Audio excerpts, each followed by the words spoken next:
बिस्मिल्लाहिर्रहमानिर्रहीम। आप सबको अस्सलाम वालेकुम। आज जिस फ्रेगरेंस के बारे में हम बात करेंगे, इसके ब्रांड का नाम है Initio perfume prive. Initio basically Initio brand का नाम है और इस फ्रेगरेंस का नाम है साइड इफेक्ट। वकास अहमद के पास मुझे ये फ्रेगरेंस मिल रही थी, बहुत अच्छी फ्रेगरेंस लगी मुझे। मैंने जब फर्स्ट टाइम इसको स्निफ किया, बहुत ज़्यादा अच्छी लगी, तो मुझे लगा कि मुझे इसको लेना चाहिए और आप लोगों के लिए रिव्यू भी बनाना चाहिए।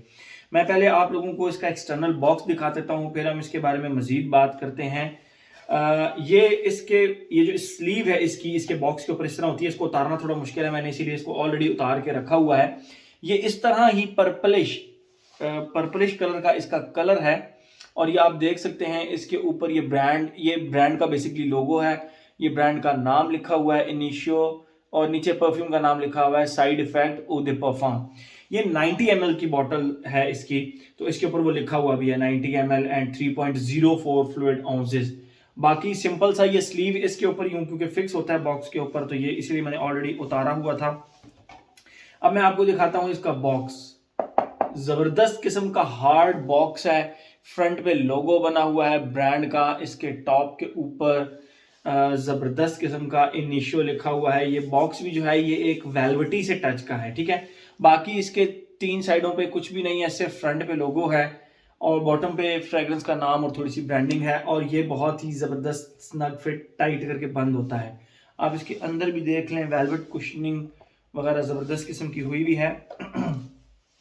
और ये बॉटल इस तरह पड़ी होती है, इसके अंदर जबरदस्त स्नग फिट पड़ी होती है और ये वेलवेट कुशन और ये नीचे पीछे एक छोटा सा कार्ड पड़ा हुआ होता है बॉटल के पीछे, जबरदस्त किस्म का, ठीक है।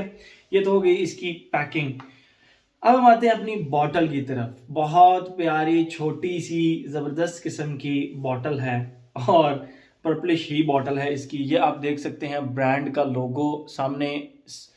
अच्छा, बॉटल जो है ना, ये भी एक अच्छा टच है इसका, वेलवेटी सा, बट आई थिंक ये ग्लास है लेकिन वेलवेटी से टच है ग्लास के ऊपर। और ये सामने स्टील की प्लेट सी लगी हुई है जो कि बेसिकली इस ब्रांड का लोगो है। और सिर्फ कैप के ऊपर इनिशियो साइड इफेक्ट परफ्यूम का नाम लिखा हुआ है और कैप बहुत ही जबरदस्त टाइट बंद है और हैवी मेटालिक सी कैप है, ठीक है। जबरदस्त किस्म की ये इसकी कैप। गोल्डन इसका स्प्रेयर है और स्प्रेयर के ऊपर भी इवन ब्रांड का नाम इनिशियो लिखा हुआ है। बहुत ही प्यारी बॉटल, मुझे बहुत ही ज़्यादा पसंद आई। इस ब्रांड की एक और बॉटल जो है वो जिसका नाम है ऊद फॉर ग्रेटनेस, वो भी इसी तरह की है, बहुत छोटी सी। मैं जब उसको इंटरनेट पे देखता था तो मैं कहता था यार ये काफ़ी बड़ी बॉटल होगी, लेकिन बहुत ही प्यारी छोटी सी स्लीक सी बॉटल है, बहुत प्यारी लगती है। मतलब आपकी कलेक्शन में पड़ी हुई भी ना, बड़ी प्यारी छोटी सी बॉटल लगेगी ये, बहुत ही प्यारी। अगर आप इसको देख सकें, छोटी सी बॉटल है लेकिन 90 ml जूस है इसके अंदर, ठीक है। बात करते हैं हम इसकी खुशबू के बारे में। मुझे लगा था कि ये बहुत ही लीनियर सी, क्योंकि इसके नोट्स में अगर आप देखें ना तो 4 स्ट्रेट नोट्स लिखे हुए हैं, जिनमें एक रम है, एक वनीला है और मुझे अब एग्जैक्ट याद नहीं, शायद टोबैको भी है। तो इस तरह के 4 नोट्स और लीनियर लिखे हुए हैं। वो स्टेप 1, 2 एंड 3 में नहीं लिखे हुए, वो जो ओपनिंग नोट्स होते हैं, मिड नोट्स और एंड वाले बेस नोट्स, उस तरह नहीं, सिंपल स्ट्रेट लिखे। तो आई थॉट कि ये एक लीनियर फ्रेग्रेंस होगी, but I was totally wrong in that. मैंने जब इसको 3 से 4 दफा लगाया तो आई वाज लाइक शॉक्ड कि ये तो इतने ज्यादा शिफ्ट्स आते हैं इस फ्रेग्रेंस के अंदर। 2016 की ये लॉन्च है, ठीक है। मैं आप लोगों को सबसे पहले इसकी फ्रेग्रेंस डिफाइन करता हूँ, फिर मजीद इसके बारे में हम बात करते हैं, ठीक है।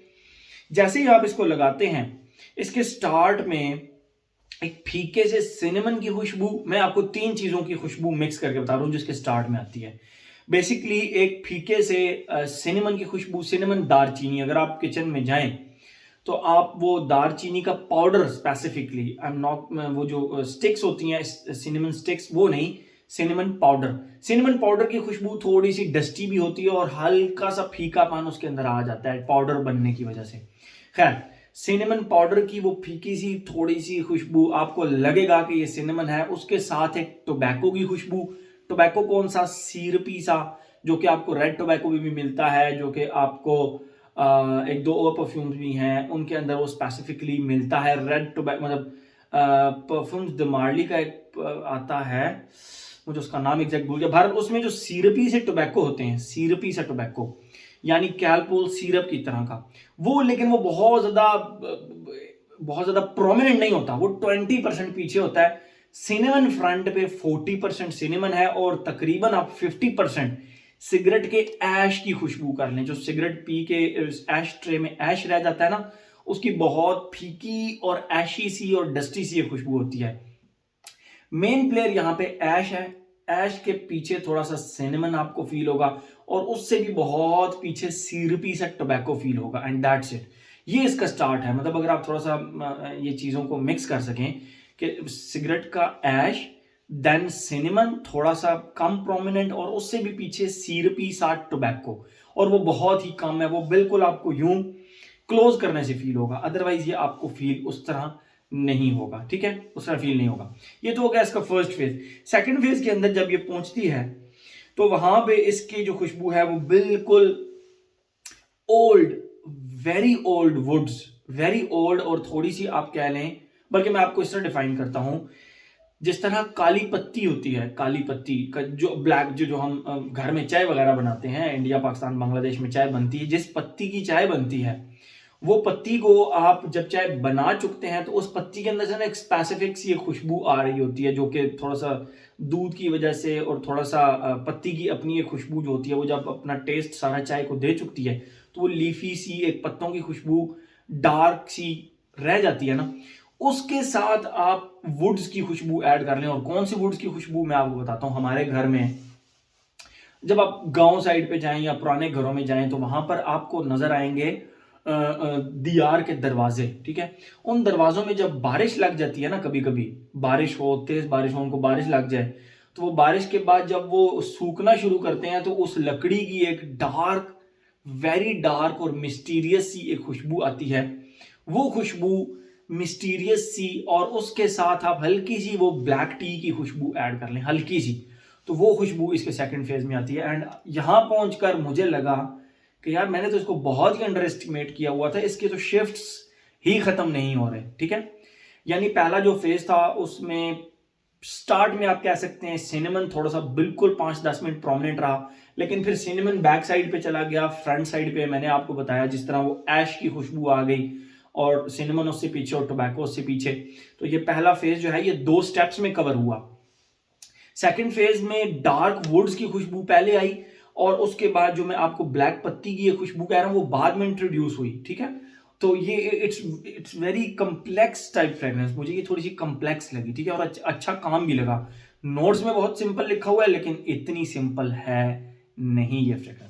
ये तो हो गया इसका सेकंड फेज। थर्ड फेज के अंदर मैंने इसको लिखा है, ये मुझे इतनी वो मुश्किल खुशबू लगी थी मुझे, मैंने हालांकि 3 से 4 दफा लगाया है तो फिर भी मुझे वो याद नहीं हो रहा था, तो मैंने इसको नोट्स पैड पे ना लिख लिया। अच्छा, जो इसका थर्ड फेज है वो प्रॉपर, यस, ये फेज इसका जो है ना, यहाँ पे आके ये लगी थोड़ी सी अल्कोहलिक टाइप। अल्कोहलिक का मतलब ये है कि एक प्रॉपर, मैंने कभी रम ना देखी ना कभी खुशबू की, लेकिन मुझे लगता है कि जो इसके थर्ड फेज में खुशबू आ रही थी ये बेसिकली रम की खुशबू थी। और किस तरह की खुशबू थी मैं आप लोगों को बताता हूँ। कोकोनट, कोकोनट जो होता है, dry, very dry coconut, coconut oil के बगैर, जो खोपरा जिसको हम कहते हैं, उसके अंदर से हल्की हल्की सी ना कोकोनट की एक ऐशी सी खुशबू आ रही होती है, दैट फ्रेग्रेंस, ऐशी सा कोकोनट, और उसके साथ मिट्टी यानी डस्ट, या आप ये भी कह सकते हैं कि सिर्फ और सिर्फ डस्टी सा कोकोनट की खुशबू, और उसको आप किसी लकड़ी के बहुत ही पुराने ड्रम में उसको आप डालें, कोकोनट, कोकोनट और थोड़ा सा पानी और वो वुड्स की खुशबू, वेरी ओल्ड वुड्स की खुशबू, ये तीनों जब मिक्स हो जाएंगी ना, तो उस ड्रम को जब आप खुशबू करेंगे तो ओल्ड वुड प्लस ऐशी से कोकोनट की डस्टी सी खुशबू, तो मुझे ऐसे लगता है कि ये रम की खुशबू थी, मुझे ऐसे लगता है, क्योंकि मैंने कभी रम खुशबू नहीं की, कभी देखी नहीं। तो ऐशी, कोकोनट प्लस ओल्ड वुड्स की खुशबू, ये इसके थर्ड फेज में आती है, और फिर आती ही रहती है, आती ही रहती है। बहुत ही एंड पे जाके 10वें 11वें घंटे के अंदर, मुझे भी इसको लगाए हुए 10+ आवर्स हो चुके हैं, मैंने यहां पर लगाई थी, 10+ आवर्स हो चुके हैं, और अब मुझे यहाँ पे थोड़ी सी स्वीट बिस्किटों की तरह वनीला की एक खुशबू आ रही है। यस, इतने शिफ्ट्स हैं इसके कि मुझे इसको लिखना पड़ा। चौथा फेज मैंने लिखा नहीं, लेकिन वो अब क्योंकि मुझे खुशबू आ रही है तो आई कैन एक्सप्लेन दैट कि बिस्किटों की तरह की वनीला की एक खुशबू आ रही है, ठीक है। तो ये तो हो गई इसकी टोटल खुशबू। नहीं समझ आई रिपीट करके देख लें, दैट्स इट। क्योंकि ये है ही इतनी कॉम्प्लेक्स खुशबू, इतनी मिस्टीरियस सी खुशबू, ठीक है। और इसकी खुशबू जिस तरह मैंने आपको बताई है इस तरह ही है, मुझे इसी तरह फील हुई। आते हैं हम अपने पैटर्न की तरफ, जो है age, gender, longevity, projection. Age की बात करें, एज का इस फ्रेग्रेंस के साथ कोई ताल्लुक नहीं है। आपको अगर कॉम्प्लेक्स, मिस्टीरियस और जबरदस्त पोटेंट खुशबुएं पसंद हैं तो go for this one. Age का ताल्लुक नहीं है। जेंडर में मैं जरूर कहूंगा कि 95% मेल और 5% फीमेल, वो भी वो वाली फीमेल जिनको फ्रेग्रेंसेस इस्तेमाल करते हुए काफी ज्यादा टाइम हो गया है, और वो कुछ लेडीज ट्राई करती हैं, मेंस फ्रेग्रेंस भी लगाती हैं, ठीक है। तो नो प्रॉब्लम एट ऑल उनके लिए। अदरवाइज 95% आप कह सकते हैं कि ये एक मेल फ्रेग्रेंस है, ठीक है। बिल्कुल, एज हो गया, जेंडर हो गया। लॉन्जिविटी प्रोजेक्शन की अगर हम बात करें तो लॉन्जिविटी इसकी इजीली 1 दिन है, इजीली 1 दिन। मुझे स्किन पे 10+ आवर्स हो चुके हैं, 2 बार वुजू भी किया, तो फिर भी मुझे इसकी खुशबू अभी तक आ रही है और स्ट्रॉन्ग आ रही है। इसका मतलब है कि फैब्रिक के ऊपर मैं ऑलरेडी ट्राई कर चुका हूं। फैब्रिक के ऊपर it stage for a complete day, ठीक है। 1 दिन मुकम्मल रहती है, तो लॉन्जिविटी का प्रॉब्लम नहीं है। प्रोजेक्शन में मेरे साथ एक छोटा सा ड्रामा हुआ। मैंने लगाई, पहला आधा घंटा इसने मुझ पे बिल्कुल प्रोजेक्ट नहीं किया। मैं सीरियस, मैं आई थॉट यार इतने पैसे लगा के मैंने पैसे जाया कर दिए। ये लगभग आपको अब मैं एग्जैक्ट, असल में मैंने मल्टीपल फ्रेग्रेंसेस ली थी वकास से, तो मुझे नहीं इसकी प्राइस जो है ना वो एग्जैक्ट याद रही। तो ऑन द सेफ साइड मेरा जहां तक ख्याल है 65,000 से नीचे नीचे ही है, 65,000 से नीचे नीचे है। बाकी आप वकास अहमद से इसकी प्राइस पता कर सकते हैं, वरना मैं पिन कर दूंगा इसकी प्राइस नीचे फर्स्ट कमेंट के अंदर। ओके, मैंने कहा यार इतने पैसे लगाकर भी मैंने पैसे जाया कर दिए, तो प्रोजेक्ट ही नहीं करी। बट आधे घंटे बाद जब इसने प्रोजेक्ट करना शुरू किया, I don't know what was the reason कि ये आधा घंटा बिल्कुल इसने प्रोजेक्ट नहीं किया, लेकिन आधे घंटे बाद जब इसने प्रोजेक्शन स्टार्ट की तो boom, it's like a room filler type fragrance. Yes, it's a room filler type fragrance, but on me after half an hour. आधे घंटे के बाद ये मुझ पे रूम फिलर टाइप फ्रेग्रेंस बन गई, मुझ पे रूम फिलर टाइप फ्रेग्रेंस बन गई। तो लॉन्जिविटी प्रोजेक्शन नो प्रॉब्लम, आप 1 दिन मुकम्मल इसके साथ गुजार सकते हैं 1 दफा लगा के, ठीक है। वेदर और ओकेजन की अगर हम बात करें, आप इसको ऑफिस लगा कर जाएं, आप इसको एंजॉय करेंगे। मैं इसको मस्जिद लगाकर जाना पसंद नहीं करूंगा। इसमें जो रम की एक खुशबू है, वो ऑब्वियसली मस्जिद के अंदर तो अच्छी नहीं लगेगी। उसके अलावा हर फंक्शन पे दोस्तों के साथ खाना खाने जा रहे हैं, इवन मैं ये कहूँगा कि अगर आप किसी पार्टी में भी जा रहे हैं, किसी की बर्थडे पार्टी पर, किसी के कोई सेलिब्रेशन पार्टी है, तो उस पर भी आप इसको लगा कर जा सकते हैं। रिस्ट्रिक्शन नहीं है, सिर्फ रिलीजियस ओकेजन्स पर इसको मत लगाइएगा, एंड दैट्स इट।